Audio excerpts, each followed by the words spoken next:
nice and sharp. I want to get to work right away if I get the chance. Good luck. Yours truly, Jack the Ripper.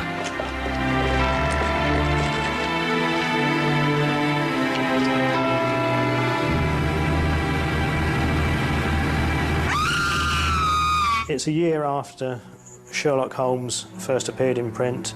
You've got the Victorian gaslit streets of London. You've also got the appeal of the name, Jack the Ripper. The murders became famous. Once the name Jack the Ripper had been invented, they became a total sensation. It wasn't enough only that the woman should be killed, but also should be mutilated. Be sure about that. Every part of the body should be hacked together. They were the first sexual serial murders to occur in a major town, a leading capital city, and they were the first to achieve international publicity. In the history of American crime.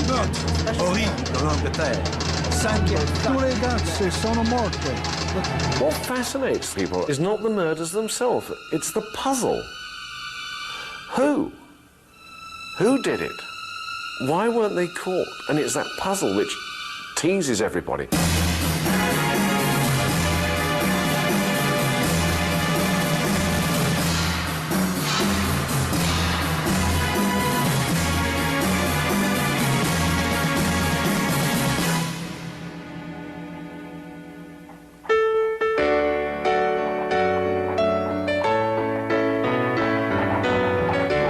London, England, the West End, city of commerce, culture, and high fashion.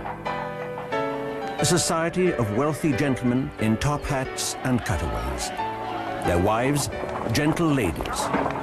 Their children, tended by nannies. Queen Victoria reigns supreme. In contrast, the East End, where 900,000 impoverished people lived in cramped, filthy slums, and entire families were homeless. Whitechapel, the most destitute area of all, is where the murders took place. This outcast community was ignored and reviled by Victorian London. The East End, having become a dirty, rundown industrial district, now, in a time of economic depression at the end of the 1880s, was an area of overcrowding, misery and unemployment, and an area where at any time almost any woman might have to prostitute herself as the only way to feed her children. I've talked to person after person from the East End today who said yes, they always reckoned Grandma had to go out on the streets when time was bad, and nobody thought any of the worse of her for it. The life of these women, one tends to sometimes forget, is just how brutal and how harsh it was. You could buy one of these women for 3 pennies, or 2 pennies, or a loaf of stale bread. The price of 3 pennies was fixed because that was what the women would pay for a large glass of gin.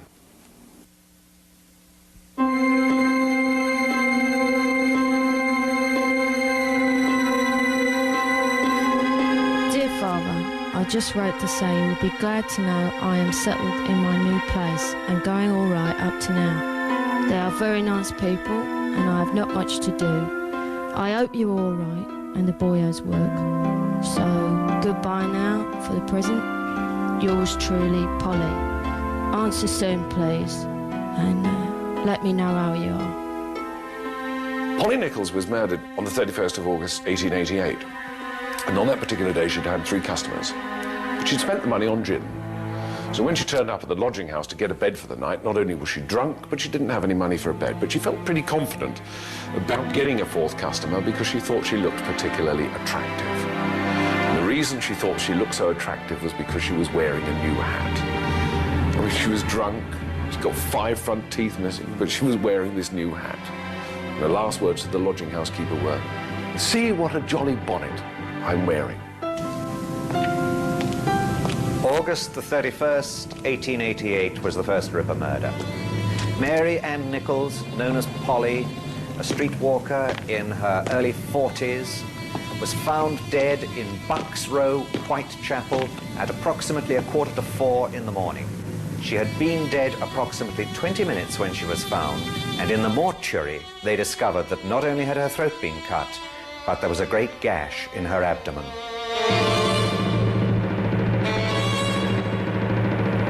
Now, these murders became very famous for a most peculiar reason. The very first elections to the London County Council were taking place, and the radicals, the extreme leftists, thought they had a very good chance of winning the East End. The radical newspapers, particularly the Star and the Pall Mall Gazette, two London evening newspapers, realised that if they wrote up the murders, they could draw attention to the terrible social conditions of the East End, and they did. And they sold more papers than anybody had thought possible. As far as the public attention was concerned, you can see that journalists were absolutely responsible for part of the fear and the fervour. When you look at the papers of the time, you see the lurid front-page illustrations on police news and equally lurid treatment of the subject on the inside. Even the Times fell for it. Even the Times was swept away by Ripper fervour and Ripper fever. A nameless reprobate. Half beast, half man is at large. Deadly, cunning. Insatiable thirst for blood. Whitechapel clean strikes again. If you could take my unit and I back to 1888 to the crime scene, I would suggest that we focus in on the first homicide. Generally, the first homicide is the focal point, is the area where the subject feels the most comfortable. And that would be the area where either he is employed or where he resides. I believe the subject would go back to the scene, go back there and kind of hang around there and fantasize and relive the crime. You can have situations where the murderer's standing here, the victim's lying there, the murderer's covered in the victim's blood, he's left his fingerprints and handprints all over the murder scene. There's no way you could combine the two. The scientific knowledge didn't exist for that to happen. So literally, you have got to catch the murderer in the act of murder.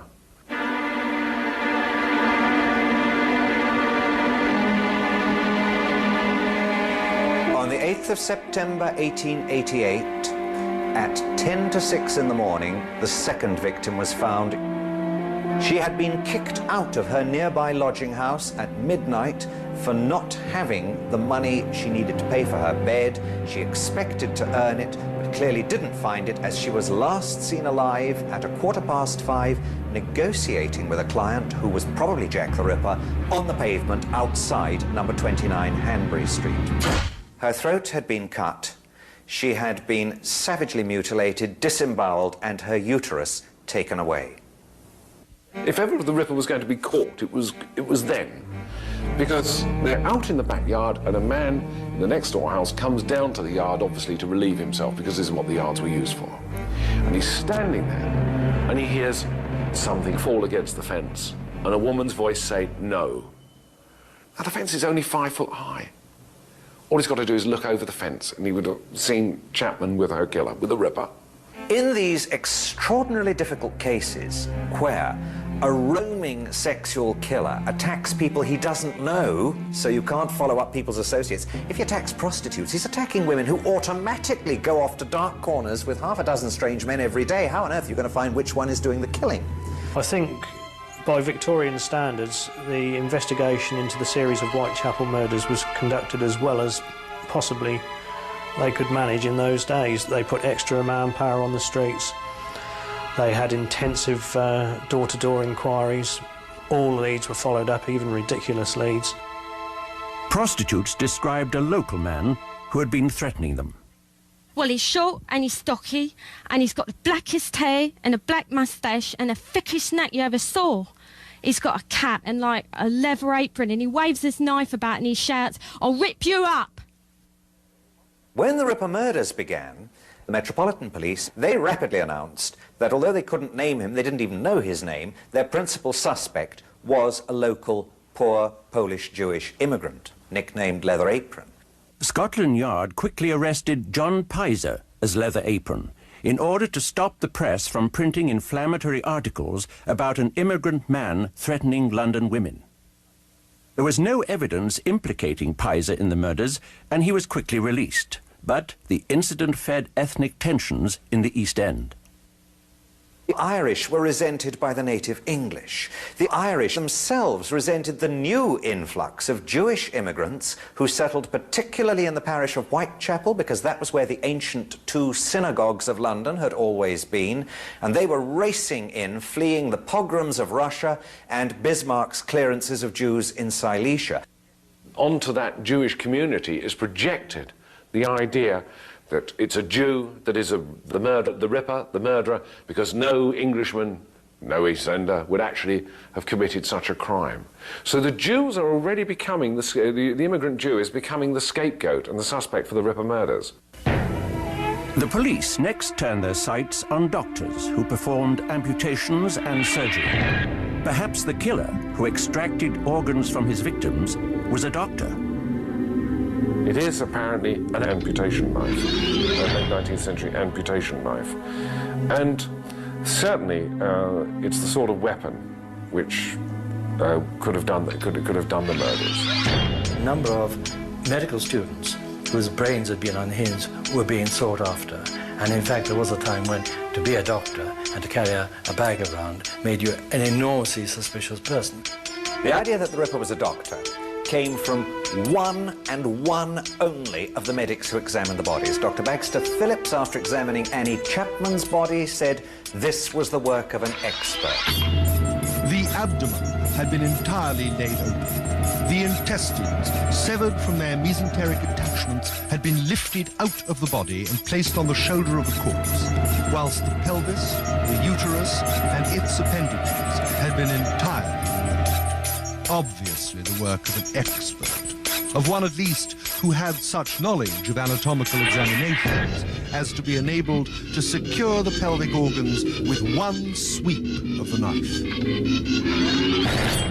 The people at the top had the medical evidence surveyed by Dr. Bond of Westminster, a police surgeon they trusted implicitly, and Bond's full report on all the medical evidence in the case said no skill at all, not even the skill of a butcher. After two ghastly murders, many concerned citizens wrote letters to Scotland Yard suggesting ways to catch the murderer. The most popular idea was to have armed police pose as prostitutes. Then, on September 29, a note arrived, purportedly from the killer himself. The signature was brilliant. Dear boss, I keep on hearing the police have caught me, but they won't fix me just yet. That joke about the leather apron gave me real fits. I'm down on oars and I shan't quit ripping them till I do get buckled. Scotland Yard was now very fearful that the mysterious Whitechapel fiend would soon strike again. My knife's so nice and sharp, I want to get to work right away if I get the chance. Yours truly, Jack the Ripper. The name, Jack the Ripper. Probably invented by a journalist, certainly first appearing in the Dear Boss letter. But what a name for an undiscovered ghoul. Charles Warren, head of Scotland Yard, was under siege. The killer was still at large. His superiors were furious, and the public had no confidence in him. The radical press wanted him out. 1 square mile in the centre of London had its own police force. The City of London Police and its Commissioner, Major Henry Smith, were about to be drawn into the hunt for Jack the Ripper.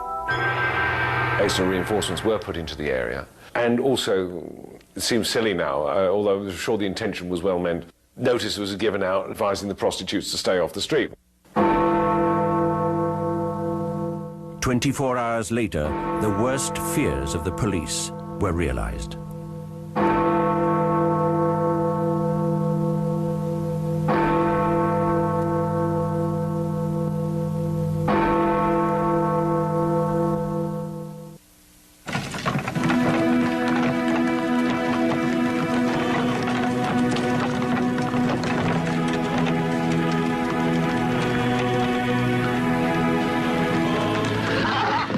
First victim that night was Elizabeth Stride, nicknamed Long Liz.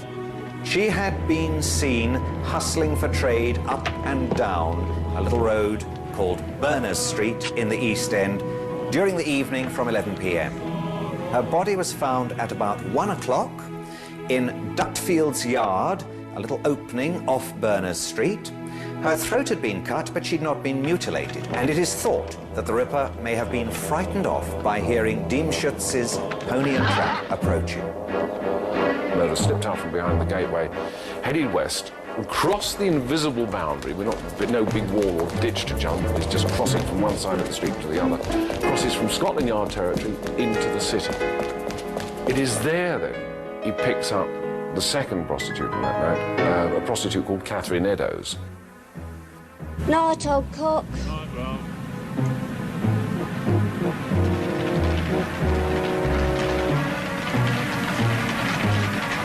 The second murder on the night of the double murders was that of Catherine Eddowes. Her body was found at about 1:45 in Mitre Square in the City of London. She had been appallingly mutilated, her throat cut, V's cut in her cheeks pointing up to the eyes, her eyelids nicked through, the tip of her nose cut off, and the usual ripping and abdominal mutilation, with her uterus and one kidney taken away by the murder. Now, nobody has seen or heard a thing. Not the policeman on the beat, the policeman and his family in the house opposite, the night porter with the door partly open. They didn't actually have to see the square or be present on it, because Mitre Square had an echo on it. He's now killed once on Scotland Yard territory, Metropolitan Police territory. He's now killed once on City of London Police territory. So you've got search parties coming from both directions looking for him. And he's in between. I mean, he's very confident, he's very arrogant. Commissioner Smith of the London Police immediately assigned men to the case. He was not about to be criticised as incompetent and hopeless as press cartoons portrayed his counterpart, Sir Charles Warren. At the same time, 4,500 East End women who were concerned about brothels and raucous taverns in Whitechapel signed an impassioned letter to the Queen. Madam, we the women of East London feel horror at the dreadful sins that have been lately committed in our midst, and grief because of the shame that has fallen on our neighbourhood. We have learnt much of the lives of those of our sisters who have lost a firm hold on goodness and who are living sad and degraded lives. We would also beg that your Majesty will call on your servants in authority and bid them put the law which already exists in motion to close bad houses within whose walls such wickedness is done and men and women ruined in body and soul. We are, Madam, your loyal and humble servants.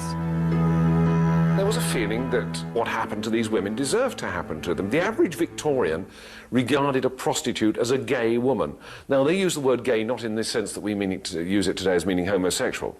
They use the word gay as meaning nymphomania. Prostitutes were all nymphomaniacs. That was why they were prostitutes. Therefore, they were on the streets for their pleasure. The fact that they were there out of sheer economic desperation and necessity is rarely considered. Therefore, they're on the streets for their pleasure. The wages of sin is death. Therefore, what happened to them? Deserved to happen. So why waste too much time over these women? It's another piece of street cleaning. After the murder of Catherine Eddowes, women in the West End feared for their lives. The Ripper was both bloodthirsty and unpredictable.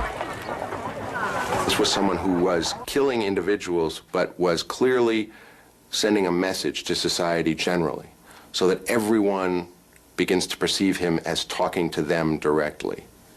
And that's, again, that's the change that happens. Is when the killer suddenly realizes, I'm only killing one person at a time, but in a way I am assaulting society. 15,000 constables manned the streets.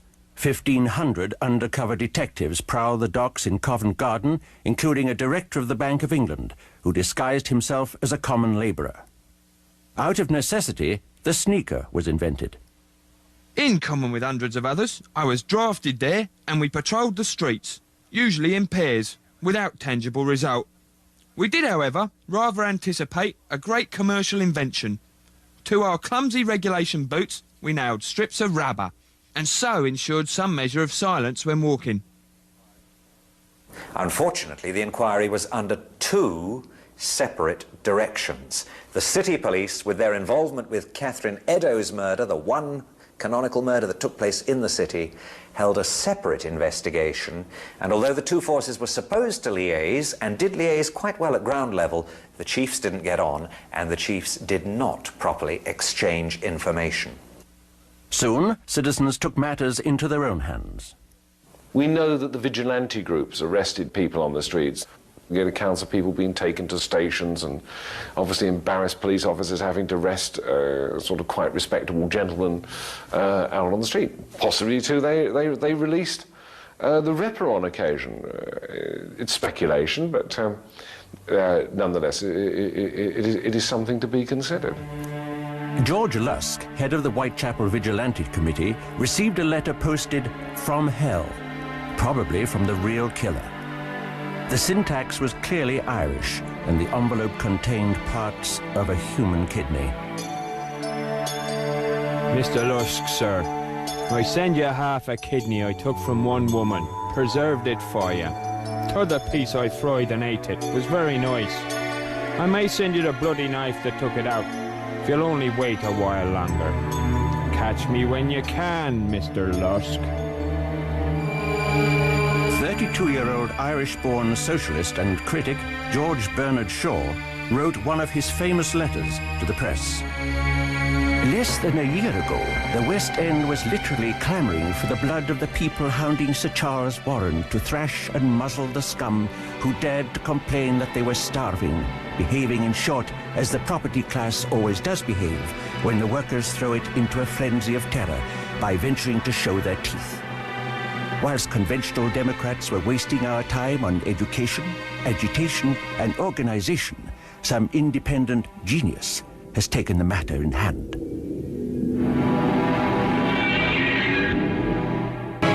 A murdering fiend called Jack the Ripper had killed 4 women. How many more would die before he was through? It escalates. It constantly escalates. And we see this more clearly probably in the Ripper case than in anything else. The constant escalation of mutilation. You've got the murderer. He's now working to some timetable of his own. It goes like this. 31st of August, he kills Polly Nichols. 8th of September, he kills Annie Chapman. 30th of September is a double event. He kills Stride and Eddowes. 8th of October, nothing happens. 30th of October, nothing happens. The night of the 8th, 9th of November, he meets his 5th and final victim. And this is this young prostitute called Mary Kelly.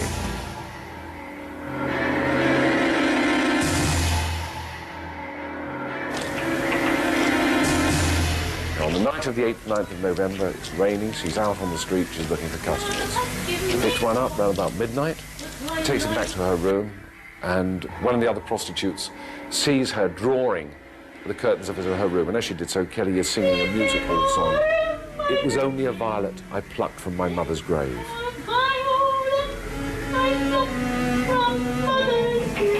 Around about 3:30 in the morning, she picks up the Ripper.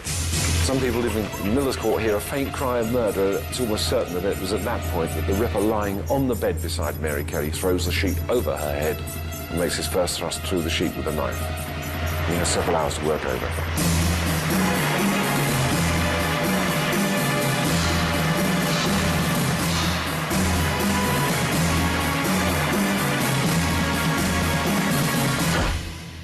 She had been absolutely savagely mutilated, almost cut to pieces, her abdomen entirely emptied and the contents left scattered around on the bed beside her.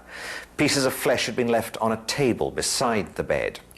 Her heart had been extracted from her thorax, and it is possible, from the way the doctor described this, that that was taken away. There is the photograph of the murder. She's lying on the bed facing the window. You can just see the puff sleeves of her chemise. This is what confronts the police when they get there to begin the investigation. News of Mary Kelly's savage death stunned the world. Eine furchtbare Morde in London in Whitechapel. Das ganze Nothing in the history of American crime can, for special horror, be said to outmatch East End butchery. The horrendous murder of Mary Kelly alarmed Buckingham Palace and greatly distressed Queen Victoria. She promptly telegrammed her Prime Minister with an urgent message. This new, most ghastly murder shows the absolute necessity for some very decided action. all the courts must be lit and our detectives improved. Sir Charles Warren, the beleaguered head of Scotland Yard, was already on his way out. The 5th Ripper murder sealed his fate, and he resigned. That must have been another great high for him. I did all this. I caused this sensation. It's my doing. And again, it feeds the vanity and the arrogance. 12th of November, 1888. My name is Joseph Barnett. I reside at 20... Mary Kelly's lover, Joseph Barnett, was summoned by the coroner to identify what was left of her decimated body. I have lived with the deceased 1 year and 8 months. Her name was Marie Jeanette Kelly. I have seen the body. I identify her by the ear and the eyes. Now, the Ripper had killed 5 women in ever-increasing acts of violence.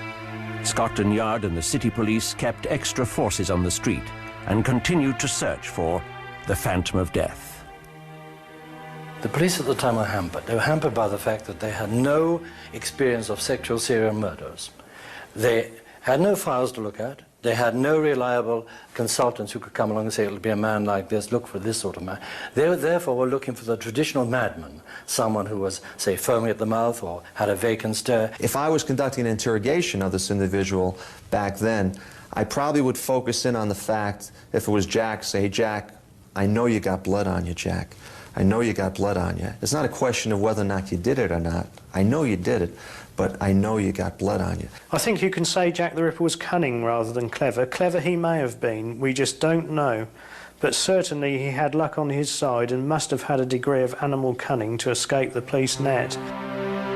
5 women had been brutally killed, and still nobody could name the man who had committed the crimes. 4 years later, in 1892, the file was closed on Jack the Ripper. 2 years later, Sir Neville Macnaghten, senior official of Scotland Yard, wrote a memorandum stating the 3 chief suspects he believed might have been the Ripper. No one ever saw the Whitechapel murderer. Many homicidal maniacs were suspected, but no shadow of proof could be thrown on any case. I may mention the case of 3 men. Mr. M. Druitt, said to be of good family, who disappeared at the time of the Miller's Court murder, whose body was found in the Thames about 7 weeks after that murder. He was sexually insane, and from private information, I have little doubt that his own family believed him to be the murderer. Michael Ostrog, a Russian doctor and a convict, who was subsequently detained in a lunatic asylum as a homicidal maniac. Kuzminski, a Polish Jew and resident of Whitechapel. He had a great hatred of women, especially of the prostitute class. He was removed to a lunatic asylum in March of 1889. Macnaghten's memorandum was published in 1915, and ever since, criminologists have debated its merits. Chief Anderson of the Metropolitan Police wrote that the Ripper had been positively identified. He was a local Jewish man, picked up after the final murder and put into an insane asylum. He could not be named or tried because he had gone insane and was unable to defend himself. When you search the asylum records looking for an immigrant patient from Whitechapel who fits, there is only one who fits with the timing of the end of the murders, and that is a man called David Cohen, 23 years old, who was taken by the Metropolitan Police because he had had a fit of raving mania and they picked him up on the streets. He was taken by the police 4 weeks after the last murder. It looks as though David Cohen was the man they believed was Jack the Ripper. While 19th century police believed that a serial killer was a homicidal maniac, this view would be expanded in the 20th century, when 70 more suspects would be named as Jack the Ripper.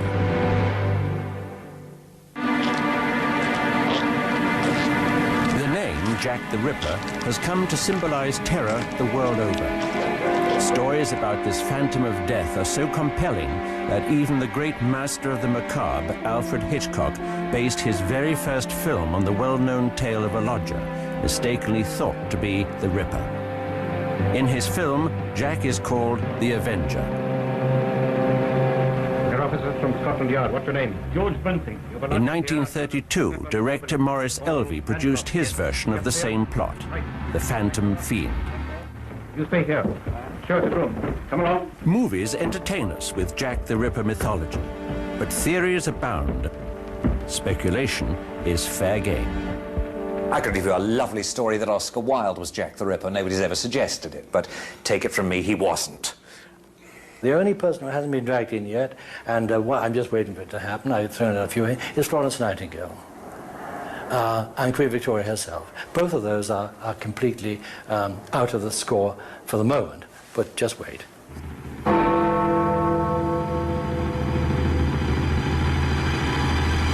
Cream has been put forward as a suspect for Jack the Ripper, although he was in prison in Illinois in the USA at the time of the Ripper murders, which I think writes him off conclusively. The Cream theory originates from the fact that the hangman Billington, whilst on the scaffold hanging Cream, heard the words "I'm Jack the" as the trapdoor was sprung, and then it was cut off by the rope.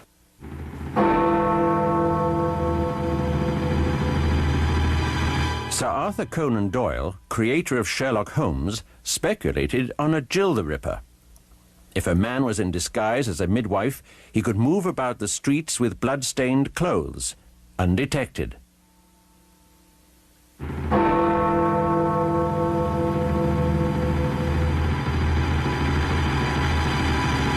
Chapman does remain a plausible suspect. He was, of course, a different sort of killer when apprehended at the turn of the century. He was poisoning wives. Now, this is a far cry from a lust killer murdering prostitutes.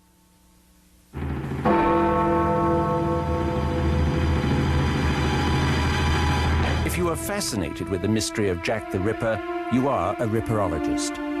Using modern FBI profile techniques is one tool this historian used to focus on self-proclaimed Dr. Rosalind Donston as a very plausible Ripper. It started with his wielding a sword when he was 18 years old as a surgeon and soldier in Giuseppe Garibaldi's Italian campaign in 1855. And bit by bit, over a long period, as I managed to find out about his service with Garibaldi, I managed to find out his medical experience, I managed to find out his association with prostitutes, I managed to find that 5 people independently at a later date were pointing to him as the Ripper, or potentially the Ripper. Most important of all, in 1896, W.T. Stead, the former editor of the Pall Mall Gazette that Johnston used to write for, actually in print in his magazine Borderland said that for a whole year I believed him to be the veritable Jack the Ripper. Donston was in the perfect location to perpetrate the murders. He placed himself as a patient in a London hospital, located a few blocks from Bucks Row, scene of the first murder.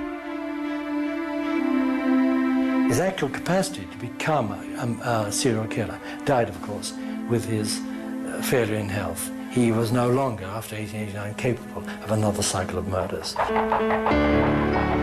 The theories that intrigue people the most involve the Royal House of Windsor.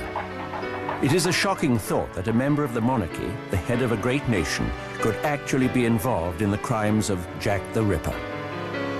It all centers on this man, the black sheep of the royal household, Prince Edward Albert, Duke of Clarence, was grandson of Queen Victoria and heir to the throne. Physically weak and poor in his studies, he was a target of gossip, especially about his sexuality. He died in 1892 of influenza or syphilis. The stories vary.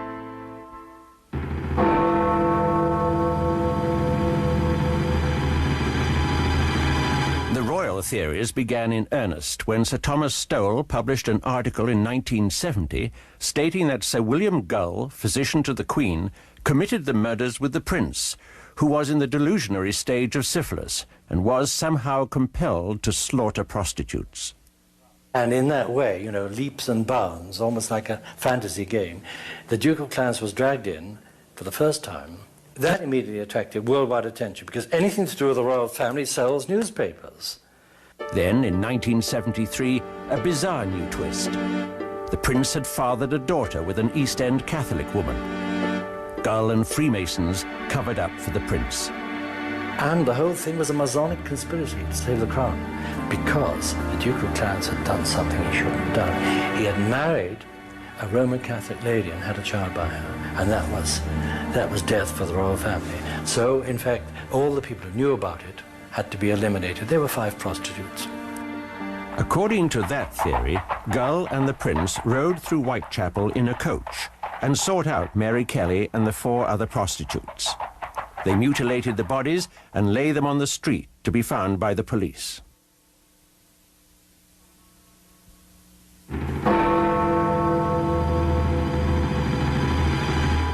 The most recent theory involves a brilliant but strange young man, J.K. Stephen. He was hired as a tutor for Prince Eddie. The royal family had no idea about that J.K. Stephen was a homosexual and had personal problems. And they developed a very strong relationship between them. Very strong. When the prince became engaged to Mary, an infuriated Stephen went on a murderous rampage of prostitutes, with Prince Eddie as his lookout. J.K. Stephen, who I think was Jack the Ripper, was a loner to some extent. But he was more than a lust murder.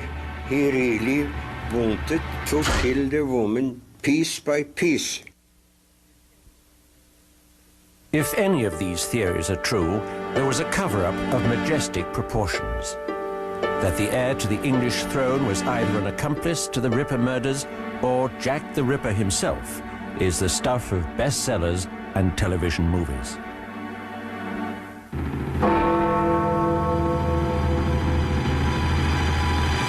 A few years ago, a diary surfaced that has caused much debate and great excitement. James Maybrick supposedly wrote that he committed the Ripper murders. James Maybrick was a Liverpool cotton merchant who died in 1889 and whose wife was convicted on very dubious evidence of having poisoned him. A journal turned up in Liverpool in 1992 which purported to be Maybrick's and to be a confession that he was Jack the Ripper. Very few of us believe it. The diary is not in Maybrick's handwriting. There is internal evidence to suggest that it is not a genuine piece of work with knowledge of the murders, and an examination of the inks appears likely to show in the long run that it is definitely a modern forgery. He fails in too many ways. He just fails the test. But again, it's one of those tantalizing, every time you hear something new and you hear about a new possibility, you jump at it hoping, you know, this is the one. We're going to find out who he was. I think there is evidence about, but people don't always realise whether they've got, simply because the legends are taken over. The films blur the issue. I mean, I've been astonished at the number of people, for instance, they look at the Michael Caine film, Jack the Ripper, and say, oh, the mystery solved. It's not. I mean, the whole thing, about 99% of it is fiction. But for a lot of people, that's the solution to the case. So, therefore, if they do come across evidence, if they do come across documentation, they're not going to put it forward because they think the mystery has been solved. It hasn't. And that's one of the things we need to sort of get over, that we are still looking for the identity of Jack the Ripper. Nobody really knew what was within him. Nobody knew what he was thinking, nobody knew his feelings. And at the same time also, he was afraid that he might be discovered, which was one reason as to why he couldn't be found. There is a brand new suspect for Jack the Ripper, the Phantom of Death, who terrorized London more than 100 years ago. He is an Irish-American outlaw who outfoxed Scotland Yard in London and New York. This American was at large in London at the time of the murders. The police were seeking him at the height of the murders. He was arrested after the Miller's Court murder, at which time, of course, the murders ceased. He escaped from England in early December 1888 and got back to America and was never arrested by Scotland Yard, despite the fact that they sent a team of detectives to America to try and catch him. A letter with an undisputed provenance is the source of this new information. The letter in question was written in 1913 by Chief Inspector John Littlechild of Scotland Yard to fellow criminologist George Sims. To little Charles' mind, he thought that this man could well be Jack the Ripper, and he's American, he's genuine, and we've got documentary evidence of his flight to America. Self-proclaimed Dr. Francis Tumblety is more than likely the subject described by Littlechild. Dr. Francis Tumblety, who was arrested in London 6 weeks ago on suspicion of being the Whitechapel murderer, arrived here by the steamship Britannia on Sunday under an assumed name, Dr. Frank Townsend. Detectives were waiting for him on the dock, and they tailed him to an East 10th Street lodging house. It is not known exactly when the doctor eluded his watchers. His landlady found his room empty. A half-open valise on the chair and a big pair of English cavalry boots were all that remained to tell the story of Dr. Tumblety's flight.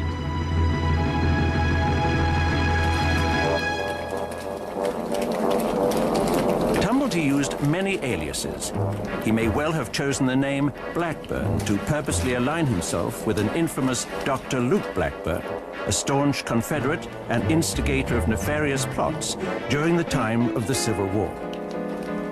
Dr. Tumblety, alias Blackburn, the person who was arrested in London a week ago as Jack the Ripper, was a well-known character in Brooklyn many years ago.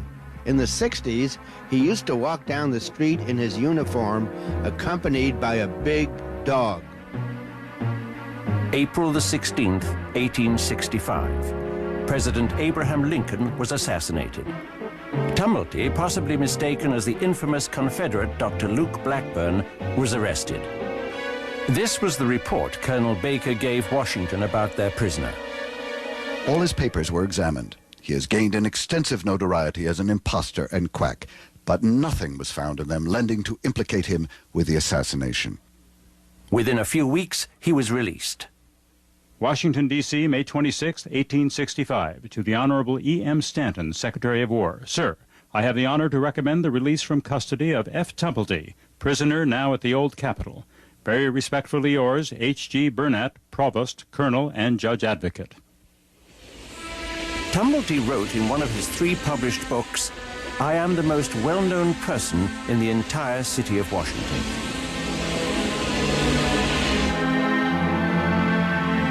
Who exactly was the man who kept an entire city in mortal fear, and the rest of the world on pins and needles waiting for his capture, waiting for a name to be put to him?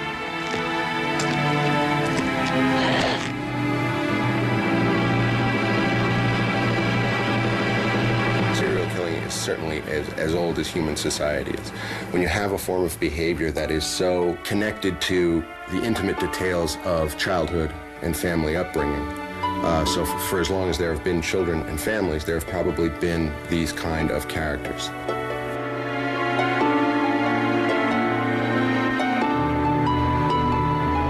Jack the Ripper, the Phantom of Death. We don't really know who he was. We may never know, but we will speculate and wonder for another 100 years.